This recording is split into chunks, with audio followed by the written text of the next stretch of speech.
मैहर जिलों में जहां पे जल जीवन पेयजल परियोजना किसानों के लिए अभिशाप बन गई, तो यहां पे रामनगर विकासखंड के तहत आने वाले बड़ा इटमा गांव में किसानों की खेती में एक निजी कंपनी ने जबरन पाइपलाइन डालने का काम किया था, जिसका किसानों ने विरोध किया था और निजी कंपनी की पाइपलाइन फटने से कई किसानों के खेत जलमग्न हो गए। देखिए हमारे सहयोगी धर्मेंद्र वर्मा की ये रिपोर्ट।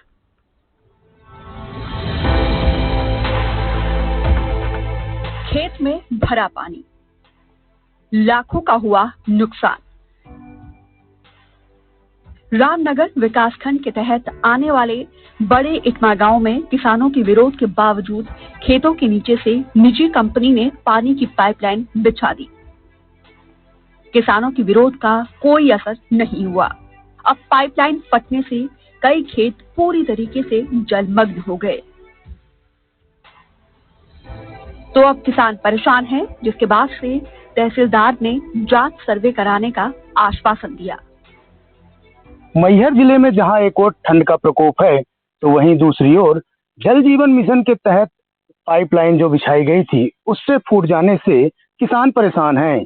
दरअसल हम इस समय ग्राउंड जीरो पर मैहर जिले के रामनगर विकासखंड के बड़ा इटमा गांव में मौजूद हैं और यहाँ पर आप देख सकते हैं कि जल जीवन मिशन के तहत जो पाइपलाइन डाली गई थी वो फूट गई है और उसके फूटने के कारण करीब किसानों का ये वो खेत है, करीब ये 30 एकड़ के आसपास किसान बता रहे हैं कि उनका ये खेत है और वो पूरा जलमग्न हो गया है। उनकी जो गेहूं की फसल थी वो पूरी तरह से चौपट हो गई है, नष्ट हो गई है और किसान काफी परेशान है। किसान ने अधिकारियों को इस बात की सूचना भी दी है।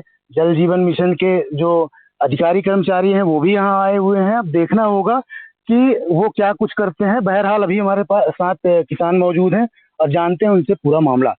बताइए कैसे ये जलमग्न हुआ है। ये पाइपलाइन बिछी थी, एल&टी वालों ने डाला था, वो पाइपलाइन इनका फूट गया है। इसके कारण हमारा पूरा फसल बर्बाद हो गया। कितने एकड़ की फसल है लगभग? कम से कम 35 से 40 एकड़ के करीब में। कुछ और किसान हमारे साथ मौजूद हैं। बताइए कितने किसान हैं यहाँ पे जिनकी फसल लगभग? यहाँ पर किसान कम से कम 12-13 होंगे, कम से कम 12-13 किसान होंगे, क्योंकि अलग अलग खाते हैं सबके, तो उस हिसाब से 13 किसान होंगे यहाँ। तो सभी की नष्ट हो गई? जी हाँ, सबकी खेती नष्ट हो गई। पाइपलाइन फटने से 40 से 50 एकड़ खेत जलमग्न हो गए। खेतों में लगी गेहूं, चना और कई फसलें पूरी तरीके से बर्बाद हो गई। जल जीवन मिशन की सप्लाई लाइन चालू करके टंकियां भरने का काम किया जा रहा था। उसी समय पाइपलाइन फट गई और 14 घंटे तक खुले रहने के चलते कई खेत जलमग्न हो गए।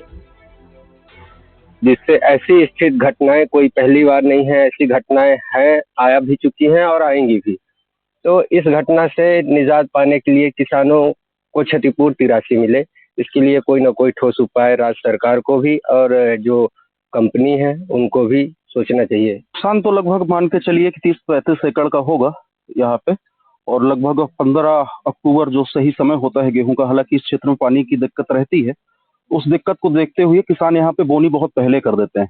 जैसे सामने वाला जो खेत है उस पे चना बोया हुआ, लगभग 2 महीने का चना हो गया है, फूलन के उसमें है चना, और चना जब फूलन की स्थिति में है उस पे पानी पड़ रहा है तो निश्चित ही पूरी तरह से खत्म हो जाएगा वो।